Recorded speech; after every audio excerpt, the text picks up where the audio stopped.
Hello, this is Chris from Deus Ex Machina, and I am with Dave from Rampant Wolf Games. And we are talking about the top 5 games with slapped-on themes. These are games that the themes are lacquer thin or don't... Well, I guess you can say that they don't translate the mechanics very well. Yeah, basically, what I was going for with this one was games where... Yeah, this is your idea. Yeah, it was games where you're playing the game and you're just like, I don't feel like You I'm almost actually did that with a playing... southern... I don't feel. Then all the southern people start hating us. I don't feel like I'm in the theme or I'm in the setting. Like, it doesn't draw me in. It's just kind of, move that over there. It's like Star Wars, Monopoly. Yeah. It's just like, it's a repainted thing. By the way, I didn't put that on the list because that's an obvious one. Yeah. All Monopolies are off the list. They're not on the list because there are games that are as sinful as that, though. Yes. Right. But see, now, these, for mine, they may have been games that were horrible with the slapped-on themes, but there is at least one game in this collection which is decent, but it has a slapped-on theme. Actually, a good chunk of my games are actually good. Oh, there you go. Right, yeah. So just because the themes, I mean, technically you can look at abstract games. The theme is lacquer thin because there is no theme. For me, the ones that get the most thin are just like you're warriors traveling across a landscape. Like it's a deck builder. Yeah, it's a deck builder. When you're moving miniatures across the table, but it's just like Star Realms isn't on my list, but Star Realms is an example. Star Realms, I think almost every deck builder is a completely abstract. Yep. And the more you try to go, you're part of, you're forging an alliance. Like, no, you're not. It's a deck builder. Yeah. Yep. So anyway, this is top 5 slapped-on themes. Ooh. Starts off with a win. Alrighty. Number 5. We'll change that soon enough. Alright, so my number 5 is Master of the Galaxy by Ares Games. You really hate this game. Yes, oh my I do. God. And I really do. When the camera isn't rolling, you won't stop shitting on this game. I know you don't like back builders, but wow. It doesn't coalesce for me. It's just you're pulling out cubes. Okay. You're using those cubes to build star lanes. Alright. Using these cubes to colonize planets. What do the cubes represent, though? Exactly. That's it. That is the whole thing. It's just like using the cubes to colonize planets. Well, does the game tell you what the cubes mean? It supposedly technology, science, something else, and something else. But the cubes. God is pulling science out of his bag. They're cubes. They're cubes. Well, so many games use cubes. But this is cinnamon. But it's the same cubes for everything. It's this. You use the cubes to build your space lane. You also use the cubes to colonize the planets. Alright, sounds more like lazy to me. But don't play Kepler 3042. I love that game. It's cube management. Yeah. I'm just gonna stop there. But it has two units: matter and energy. You spend matter and energy. Why? Because it actually deals with... it's a game about thermodynamics. I kid you not. Kepler 3042 has such a science hard-on. Its entire basic system is on resource management with thermodynamics, matter and energy. And I know that it deals with thermodynamics because you can burn, you can overpush yourself and remove energy from the universe. Like it literally becomes entropy. It turns to entropy and you can't use those resources anymore. See, that sounds interesting. I'd be interested in this, but this one, it just... It doesn't... And you have to make antimatter is the third cube, but you can never get it. You have to make it. Yeah, it never pulls me in. Yeah. Whenever we played it, I'm just kind of like, cubes. Yeah. So mine is a game I actually quite enjoy, even though I got my ass handed to me last week. It was called Space Base. Which is a game you own but not played. No, I played it. You played it? Yeah. Oh, what do you think? We actually liked it. Yeah, it's a very. I credit the designer for making a really basic level engine builder. It is engine builder the game, and it is a fascinating experiment in normal distribution. I've taken statistics. I know the normal distribution curve. Yeah. And what's fascinating is that when you have two dice and you roll them, you get a normal distribution curve out of rolling all those dice. In the middle is your usually, And so I find it incredibly fascinating how that whole system works, especially since you can take one value individually or you can add them together. It's fascinating. It's a fascinating system. Yeah. I've discovered that it's not as good a game with 2 players. With 4 players, it's a bit better because you're relying more on other people's rolls to give you stuff outside of your turn, which gives you more power. In a 2-player game, it's a lot more bouncing back and forth. Yep. I find it really strange that the game didn't create more of a balancing mechanic for 2 players. Rahdo had some good homebrews, which seemed very obvious, so I don't know why they haven't implemented it. But at the end of the day, though, I know when they designed this game, they just had cards with values on them. The artwork means nothing. You're making a base, and you're just rolling dice to get money to buy new cards. Yep. It could have been anything. Yep. It could have been any game. Yep. The artwork is even pretty simplistic. I mean, I give them credit because there's probably 150 cards in there, maybe 75 illustrations. Yep. There's quite a few duplicates, but every ship is named on it, so they made an effort to give it that extra effort to make it kind of neat. But at the end of the day, there's no theme. Yeah. The game is just like you are just trying to make your tableau, your engine, better than anyone else's, and you do that by spending resources and getting cards. It could have been, and you could literally slap any theme on that game. Yep. There is nothing that relates it to space at all. Yep, exactly. So that's my number 5 pick, Space Base, which is still not a bad game. All right, so my number 4 pick is probably going to get some hate, but, Grimm Forest. The reason why it feels slapped on the theme is because it doesn't really... You're building the houses, great, but you could take that entire mechanic of that entire game and put any other theme on it, and it would still be the same game. It wouldn't break it. I don't know. I can't disagree with that one. It's just... Space Base, you could literally reprint all the artwork and nothing changes. Fair enough. Grimm Forest actually has miniatures and all this stuff, right? You would have to rebuild the game production value. Yes. Exactly. You can take any rule set. I can take during Gloomhaven and make it sci-fi. Yeah. Right? But I would have to rebuild the entire production value. You can literally go in there and just delete the artwork from Space Base and nothing changes. Yeah. I think any game that has miniatures and you're building actual houses. Yeah. Okay. I think I would just. I'll give you that one. I mean, yeah, but that's me. Like I said, no, that's just. I'll disagree with you on that one, but yeah. Okay. You can keep on going. I didn't. No, that was it. It's like that's okay. It's like okay, fine. I'll take it off. No. My number 4 is Lost Cities. Never even heard of it. It's a very popular game. It's a very popular 2-player game. That's why. Yeah. I forgot. I have no friends. No, I usually... I have a fiance that barely tolerates me. She's tired a lot. I usually ignore anything that's less than 4 players. And yet, I actually seek out games that do 2 players. Yeah. And whenever I buy a game, or I look at a game that's 3 players, I'm like, nope. I have games that play at 3 players, and I'm like, why did I buy this? Yeah. I agree with Rahdo. Rahdo and I are very much copacetic on these things. We're very much on even ground because he's just like, you've got to have your game playable for solitaire and 2 players because that's a good chunk of the market. You can't discredit it. If your game can't work for 3 players, then think up make it find a way to make it work, or make a cheap party game. There's a market for that. But highly thematic games with 3 players or more, I think it's a hard sell. But anyway, Lost Cities is numbers the game. It is numbers and colors. And they had the gravitas to slap a theme on it. That's why it's called Lost Cities. You could have just said, you could have called it LCR. It could have had anything. Snakes and ladders. It's just you have cards and you're trying to get your cards to be put down in numerical order in the proper colors, right? At the end of the game, you all score points based on how many cards of that sequence you were able to put down. That's the entire game. There's nothing wrong with it. It's a fun game. Nicole beats me about most of the time on that one. Yep. I think I've only beaten her once. Because oddly enough, when it comes to abstract games, she usually wins.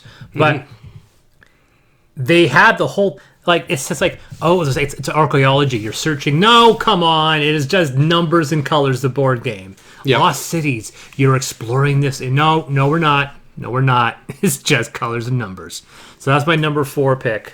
Lost Cities. All right. Number 3 for my number 3 and my number 4 are very similar, by the way. Yeah. I just had to I just dropped 2 out and put 2 different ones in because... Really? Yep, I did. See, I don't. I put mine on paper, so I don't. So, number 3... In stone, and I'll fight to the death for this list. Lanterns. I almost put that one on my list. Yep. It's a bit too abstracty for me. Yeah. Just made that word up, copyrighted, abstracty. No, I can totally see lanterns being on the list, just because, yeah. It could be anything else, but it's lanterns, and we're building lanterns for the Japanese emperor to celebrate. I'm a snoozing. Well, no, see, I'm not a huge fan of lanterns, because you're like, oh, I draw an awesome tile. I will score extra points no matter what you do. So it's a bit of that, but. It's also a game that my fiance beats me with, so I automatically dislike it. But in that same context, I mean, it's lacquer thin, but it's there. Yeah, it's very thin. Yeah. Yeah, but it's probably as thin as Azul or Sagrada, so it was a bit. I don't know. But it was on my list. It was probably in the top 10. If we had a top 10 list, I think it'd be on there. Fair enough. All right, what's your number 3? My number 3 is Tides of Time. Haven't played it. You know of it? Nope. It is a fascinating game. It's 18 cards. Okay. And that's it. It is a very basic card drafting game. Card drafting is a good mechanic. Some people love the card drafting. I'm lukewarm to it. There's some games I like it. Nicole seems to have issues with it. We have like 3 or 4 card drafting games that she seems to dislike the mechanic, but she likes Tides of Time. It comes with a pencil and a little pad so you can score. 18 cards. It deals with 6 or 7 symbols on these cards, and you're supposed to be able to get matching symbols and so forth. And it's called Tides of Time because it deals with like forming this grandiose ancient empire. The cards are gigantic. They're about 60 to 70% larger than a poker card. They're huge. So the tarot size. Yeah, I say they're tarot-sized cards. Yep. Beautiful. Beautiful illustrations. No point. It's simply just the symbols on the card. The 4 small symbols in the upper left-hand corner is the only thing that matters. That sounds a lot like the cards in Jamaica. Yeah. There's absolutely no... But that's beautiful, though. That's just production value. Yeah. That's just beautiful. I love the fact they lay out one painting. Oh, yes. That is such a cool, though. I like that in Jamaica. But there's no point to it. I know. Just the corners. It's just the corners. Yeah. But that being said, I have no problem with it. But the tarot, we have the oversized tarot cards in Tides of Time, and the only thing that matters is the symbols. Now, with Jamaica, there's more game. Yes. That's it. This is the end of the game for Tides of Time. It's 18 cards. There's nothing else. There's no game boards, no dice. That's the whole game. Yeah. You're getting matching sets based on, like, oh, I have this. I'll give you the other cards. You give me that. Oh, I'll take this and give that. You just do that. You score. You do it 3 times. And that's the game. Yep. Fair enough. Yeah, so that's Tides of Time. Beautiful game. There's a Cthulhu one that adds a few extra tokens, but it's basically the same game. But I think, it's Cthulhu. Oh, great. Nope, it's still completely... it's just symbols. So that's my number 3 pick, Tides of Time. So my number 2 pick is definitely going to get some comments if people actually watch this video, which is... Mom, please stop doing that. Splendor. Oh. Because really, if you take Splendor, it's like you could wipe out all the graphics on those cards, just leave the values, and it would still be the same game. No, I believe that. Oddly enough, you thought there would be a war, but no, that's fine. That's it. Yeah. It does. Of course, the same. You can see the same thing with the game that supposedly trumped Splendor, which was Century Spice Road. Because Century Spice Road is the same thing. I could have put Century Spice Road on there. It probably would have been Sector 7. It has no thing. You're changing cubes for other cubes, and you have these beautiful cards that are massive, and they're just got these beautiful illustrations that mean nothing. Yeah. But that's fine. It was on my list, but it's just... For me, it's how much stuff can you cram into a game that has so little theme, Yes. right? But that game is so thin. Like I said, at least it had cubes. Tiny Time didn't even have cubes. Fair enough. And Space Base tried to be a game. I'm like, holy crap! You're naming these people? No! You don't you dare write a story. So that was your number 2 pick. That was number 2. Splendor. My number 2 is Star Trek 5 Year Mission. Oh, come on. Even the people who made the game. Everybody knows the game. That game is thin. I don't even know what the point of the game is. I know what the goal. It's to get the little comm badges. Yeah, you get the chevrons. Yeah, right. But what are we doing? We're playing as the characters. But what are we doing? We are doing mind meld. What does that even mean? We're on our 5-year mission. Yes, but like there's a card that says mind meld with two reds. I'm like, why is Scotty good at mind meld? It doesn't make any sense. Oh, this one here, the Tholian web. It's got these 3 values. Okay. What does that mean? It's not doing anything. It's not saying, the Enterprise can't move. No, that didn't even say that. Like, is this like every attempt is like, if it was like we're revealing a mission and these are the events of the mission, that'd be something. But no, they're just random yellow and red alerts that pop up.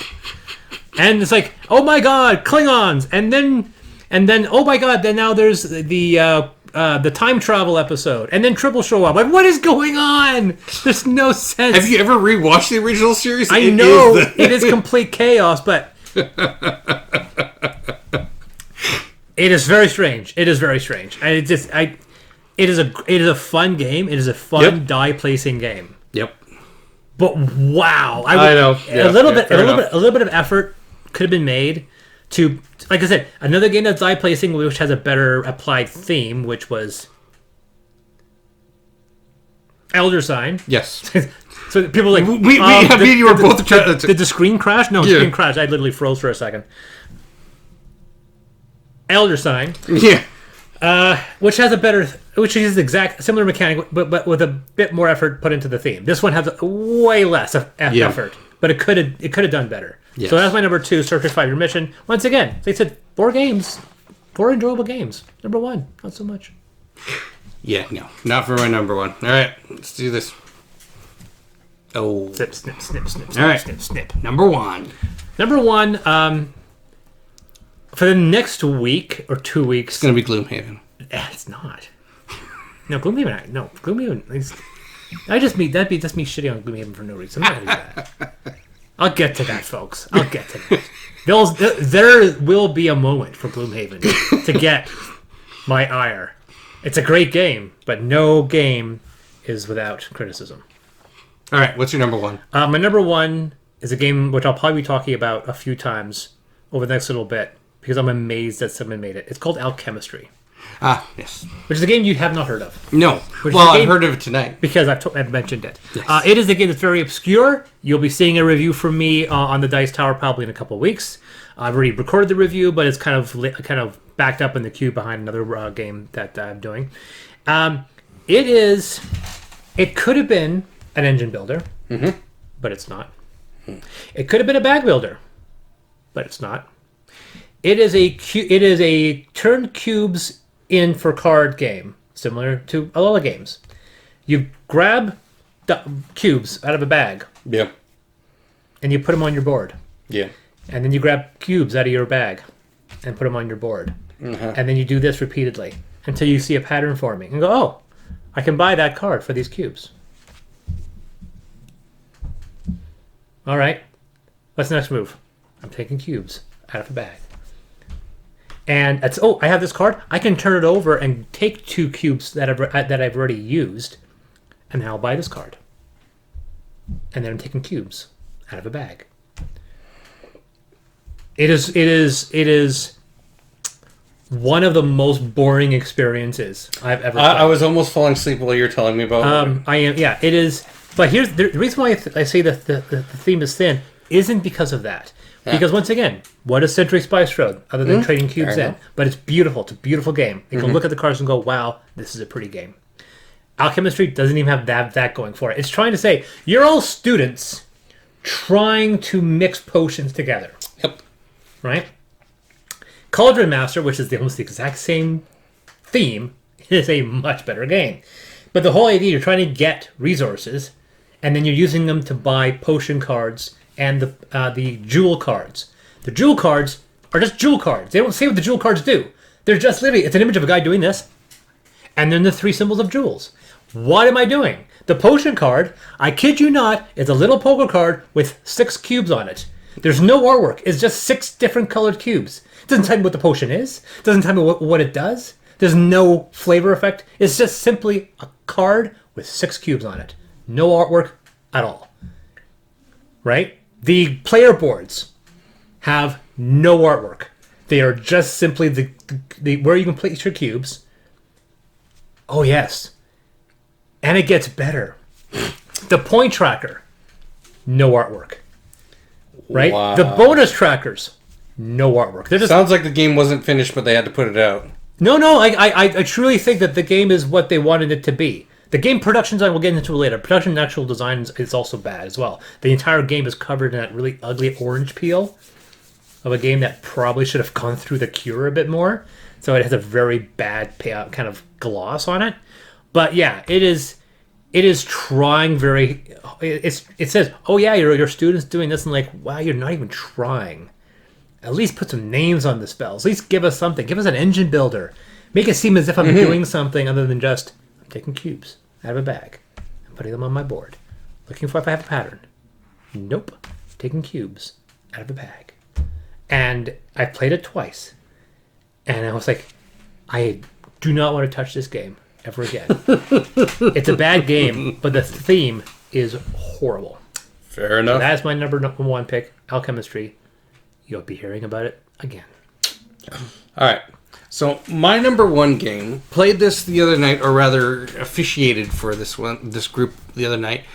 And so I started explaining to them that they are automatons, and they've woken from, several hundred years of sleep gone, and so they're trying to get their memories back. It's a video game that sounds like this. Yeah, and it's got great Japanese artwork. It's done by Z-Man Games. It's called Code of 9. You flip the game out. It's got a wheel on it. They give you pawns. Literally pawns. Like, it's... I mean, they may as well have been the Plastic Parker Brother pawns, but not quite. And that is how you assign your actions on the board. Okay. There is nothing on the board but lots of text with little spots to put your pawns. And it's like a wheel. I don't have this. I've played it. And so I'm watching the group play this, and they're just like, okay, what are we trying to do again? I'm like, I told you, your automaton's trying to get your memories back. They're just like, okay. I'm like, how is that reflected? How does that manifest? It doesn't. So there's again, it could be a deck builder. As you get the cards, you're getting them... Oh, yeah, but here's the worst part. The front of the box has this beautiful Japanese anime-style characters and stuff. There's not even those characters on the player boards. In Alchemistry, there's only... I counted. Alchemistry has 2 illustrations. The gem card illustration and the box art. Yeah. So they have all these beautiful illustrations of the automatons that you can play as. Character boards, nothing. So they're just like, I don't really feel like I'm playing the game. I feel like I'm playing a worker placement game, which is what it is. But yeah, it was so thin, the theme. I was just like, wow. I feel like maybe someone went to Z-Man Games like, this is my idea for the game, and Z-Man's like, oh, okay, well, we got one charity case we've got to put through this month, so. I actually think that may be possible. I think I've always once in a while, one of their game designers like, I have a game. I was like, oh crap, we have to give him money for this. All right, fine. I was like, this is a bad game. We'll just release it. It's like a pet project. All right, you get $5 million. One pro bono per month. No, one pro bono, period. If it's successful, you can do another pro bono. Otherwise, it's going to get pushed. All right. So for games with slapped on themes, number 5, Space, 4, Lost City, 3, Tides of Time, 2, Star Trek, 5-Year Mission, which are all games you've heard of, but you haven't heard of Alchemistry, which is the thinnest. All right. Number 5 is Master of the Galaxy. Number 4, Grimm Forest. Number 3, Lanterns. Number 2, Splendor. And number 1, Code of 9. Okay, I've been Chris. I've been Dave. And remember, rules are just a suggestion. And the script is just a suggestion as well.